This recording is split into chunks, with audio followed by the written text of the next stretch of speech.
السلام علیکم ورحمۃ اللہ وبرکاتہ۔ ناظرین، امید کرتا ہوں کہ آپ سب بخیر و عافیت ہوں گے۔ آج کی اس ویڈیو میں ہم حرف مدہ یا کو پڑھیں گے۔ پچھلے والے سبق میں آیا تھا کہ حروف مدہ 3 ہیں: الف، یا اور واو۔ پچھلے سبق میں الف کی بحث تھی، اس سبق میں یا کی بحث ہے۔ سبق شروع کرنے سے پہلے آپ تمام احباب سے یہ درخواست ہے کہ آپ اگر مجھے فیس بک پر دیکھ رہے ہیں تو فیس بک پیج کو ضرور فالو کریں، اور اگر یوٹیوب پر دیکھ رہے ہیں تو لائک اور سبسکرائب ضرور کریں۔ نیز بیل آئیکن پر بھی کلک کر دیں تاکہ میری آنے والی تمام ویڈیوز آپ تک سب سے پہلے پہنچ سکیں۔ تو آئیے سبق شروع کرتے ہیں۔ یا،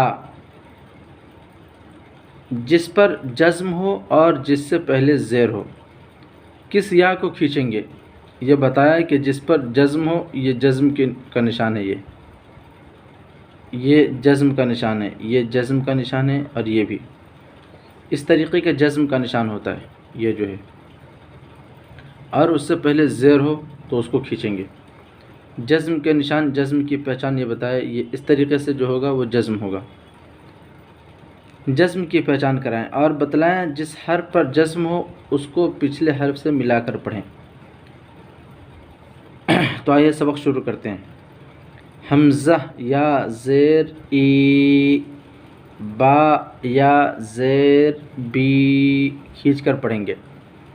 تا یا زیر تی، سا یا زیر سی، جیم یا زیر جی، ح یا زیر حی، خا یا زیر خی، دال یا زیر دی، زال یا زیر زی، را یا زیر ری، زا یا زیر زی، سین یا زیر سی، شین یا زیر شی، صاد یا زیر صی،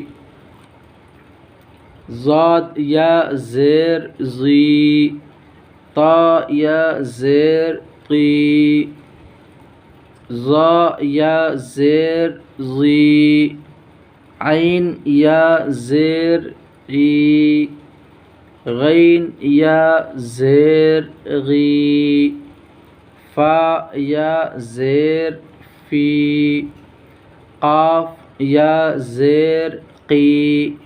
قاف کو حلق سے نکالیں گے۔ کاف یا زیر کی، یہ چھوٹی کاف ہے اور یہ بڑی قاف ہے۔ لام یا زیر لی، میم یا زیر می، نون یا زیر نی، واو یا زیر وی، ہا یا زیر ہی، حمزہ یا زیر ای، یا زیر ی، اس طریقے سے پڑھیں گے۔